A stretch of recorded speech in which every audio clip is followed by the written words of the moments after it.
बाद एक बार फिर से आप सभी का स्वागत है। अब बात करते हैं मूक बधिरों के इस खास बुलेटिन के बारे में।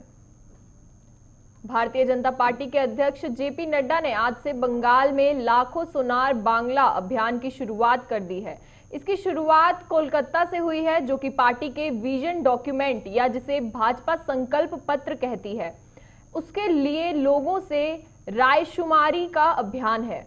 पार्टी की ओर से इस अभियान की घोषणा पिछले साल दिसंबर के आखिर में की गई थी, लेकिन आज पार्टी अध्यक्ष ने इस औपचारिक तौर पर लॉन्च किया। इस अभियान के तहत हर विधानसभा क्षेत्रों में पार्टी का एलईडी रथ एक व्यवस्थित अभियान के तहत पहुंचेगा और जिसके जरिए राज्य विधानसभा चुनाव के लिए मैनिफेस्टो तैयार करने से पहले मतदाताओं से सीधी राय मांगी जाएगी। मतलब यह पार्टी का एक बहुत बड़ा जनसंपर्क अभियान है, जिससे चुनाव के कुछ महीने पहले वोटरों से सीधे कनेक्ट करने की योजना है। बीजेपी का लाखों सुनार बांग्ला अभियान दरअसल आने वाले 5 वर्षों के लिए बंगाल की दिशा और दशा तय करने वाले एजेंडा तय करने की पार्टी की एक बहुत ही बड़ी मुहिम है।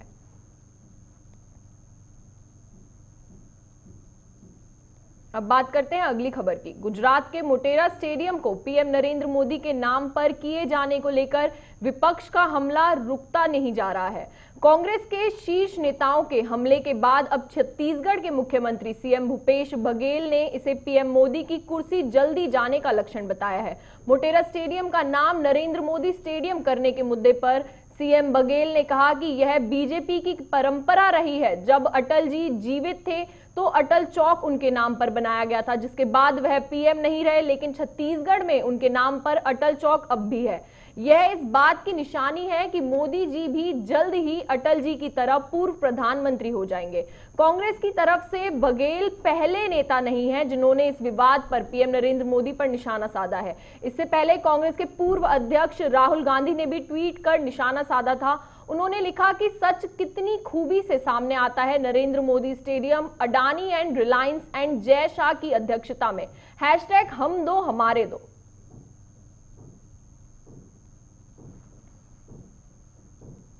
अब बात करते हैं अगली खबर की। तो मार्च महीने की अभी शुरुआत भी नहीं हुई है और गर्मी ने अपना रिकॉर्ड बनाना शुरू कर दिया है। बुधवार को राजधानी दिल्ली में गर्मी ने पिछले 15 साल के रिकॉर्ड को तोड़ दिया। बुधवार के दिन दिल्ली का अधिकतम तापमान 32.5 डिग्री दर्ज किया गया है। वहीं न्यूनतम तापमान सामान्य से एक अधिक 12 डिग्री सेल्सियस दर्ज किया गया है। अधिकतम तापमान के मामले में 2006 के बाद यह पहली बार है जब फरवरी में तापमान 32.5 डिग्री तक पहुंच गया है। इससे पहले 26 फरवरी 2006 को दिल्ली का तापमान 34.1 डिग्री दर्ज किया गया था। 24 फरवरी का दिन साल 2021 का अभी तक का सबसे गर्म दिन रहा है। वहीं सुबह के वक्त आज दिल्ली का तापमान 14.7 डिग्री दर्ज किया गया।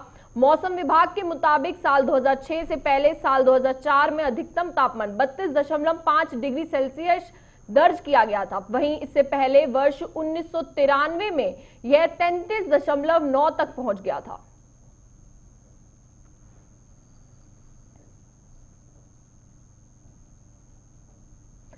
अगली खबर की बात करें तो दूर दूर तक बर्फ की सफेद चादर, स्कीइंग, आइस हॉकी और स्नो शो समेत विभिन्न खेलों में जौहर दिखाते खिलाड़ी, साथ में रंगारंग सांस्कृतिक कार्यक्रम भी देखने को मिलेंगे और खाने को कश्मीरी व्यंजन, क्या रोमांचक समा होगा।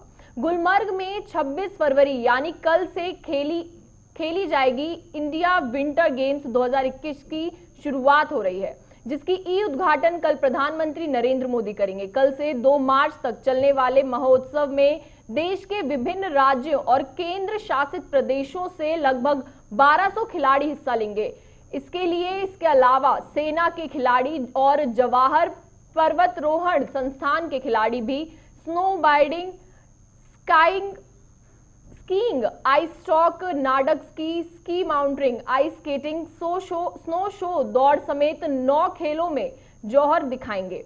खिलाड़ियों और सैलानियों का स्वागत करने के लिए गुलमर्ग पूरी तरह तैयार हो चुका है। समुद्र तल से करीब 2700 मीटर की ऊंचाई पर स्थिति विश्व प्रसिद्ध स्की रिजॉर्ट गुलमर्ग में इस साल लगातार दूसरी बार खेलो इंडिया विंटर गेम्स हो रही है।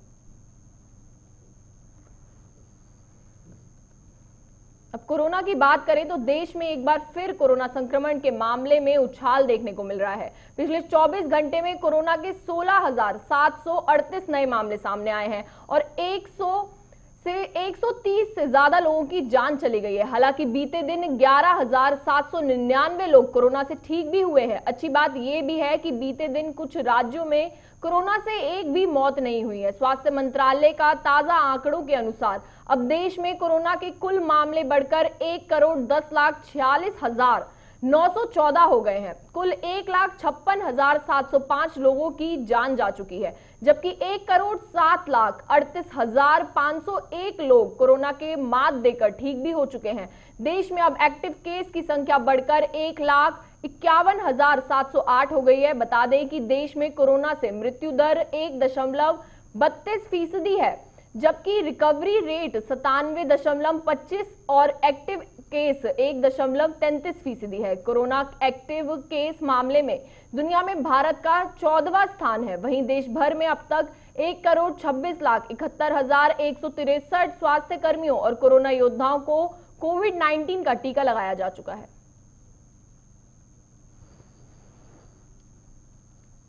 महाराष्ट्र में कोरोना की बात की जाए तो देश के कई राज्यों में बीते कुछ दिनों से कोरोना के आंकड़े फिर से बढ़ने शुरू हो गए हैं। महाराष्ट्र में कोरोना संक्रमण की रफ्तार विस्फोटक होती जा रही है। महाराष्ट्र में पिछले 24 घंटे में कोरोना के 8,807 नए मरीज मिले हैं। वहीं इस दौरान 2,772 मरीज कोरोना से ठीक भी हुए हैं और 80 लोगों की मौत हो गई है, जिसके बाद यहां संक्रमितों का कुल संख्या बढ़कर 21,21,119 हो गई है। वहीं राज्य में कोरोना से अब तक 51,937 लोगों की मौत भी हो चुकी है। सबसे गंभीर हालात अमरावती के हैं। बुधवार को यहां 802 केस आए हैं और 10 लोगों की मौत हुई है। कोरोना के बढ़ते मामलों को देखते हुए महाराष्ट्र के लातूर में 27 और 28 फरवरी को जनता कर्फ्यू रहेगा। बता दें कि सीएम उद्धव ठाकरे ने पिछले दिनों बताया था कि सूबे में अगले 8 दिन अहम रहने वाले हैं। अगर मामले इसी तरह से बढ़ते रहे फिर पूरे राज्य में ही लॉकडाउन वापस आ सकता है। तो चलिए फिलहाल के लिए इतना ही। देश और दुनिया की तमाम खबरों के लिए बने रहें हमारे साथ।